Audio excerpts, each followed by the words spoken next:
On today's podcast, we're going to be talking about why you feel like you're losing.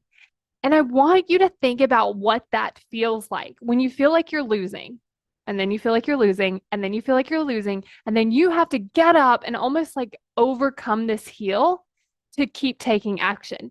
Instead of when it feels like we're winning, it's like, okay, I'm going to take the next step. I'm winning. I'm going to take the next step. I'm winning. And then what ends up happening is you build this momentum. So it feels so much easier. It feels like you're kind of walking downhill where it's easier versus I'm having to like walk uphill.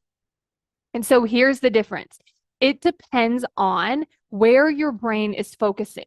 So this could be in a couple different ways. One, it could be where your brain's focusing on everything you haven't done. So it's like because those things aren't done, then you're losing, or it's not good enough, or this isn't going to work, whatever your version of that is. And then it can also do this with the time frame, because sometimes what it likes to do is it's like, oh, I haven't made any money in a week.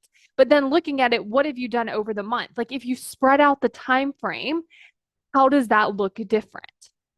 And then from there, I want you to think about celebrating what you have done, because sometimes this may come up if we haven't created the result yet. So if we haven't created the result, then what can often happen is our brain's like, nope, we don't have the result, therefore we're losing. Don't have the result, therefore we're losing. Instead of, wait a second, what have I done?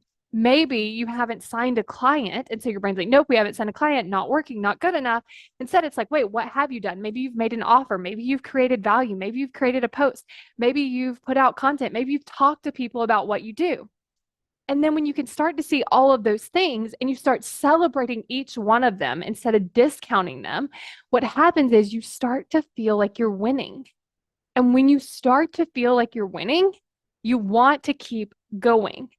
This can also show up with like different time frames where it's like, oh, I need to achieve this by this date and therefore I'm behind. But when we put ourselves in a state of behind, we put ourselves in a state of losing. When we put ourselves in that state of losing, what do we want to do? We don't want to keep going.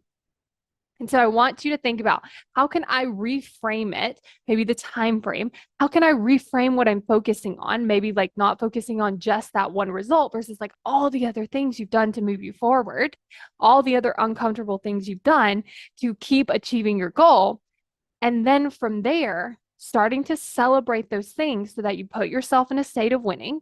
And then when you're winning, you're going to want to keep going. Have you ever wondered why certain tools aren't working for you? Like writing a to-do list or scheduling things on your calendar or coming up with like your top 3 things you need to get done. If you feel like this isn't working and I don't know why, it's because your brain is in control of everything you do or don't do. And so where we actually want to start is with our brain. How do I get my brain to do something that it doesn't want to do? How do I get my brain to do something that it's actually avoiding? How do I get my brain to do something that actually is going to move me forward, even when it really doesn't want me to move forward at all? Go to successbykayla.com to get access to this video now. Because when you get access to the video, you are actually going to learn how to solve for the actual thing that's the problem. It's not the way that you scheduled your calendar. It's not the amount of things on your to-do list. It's not that you didn't prioritize right. It's that your brain is working against you. And if you want to work with your brain so that it's so much easier, go to successbykayla.com to get instant access to the video now.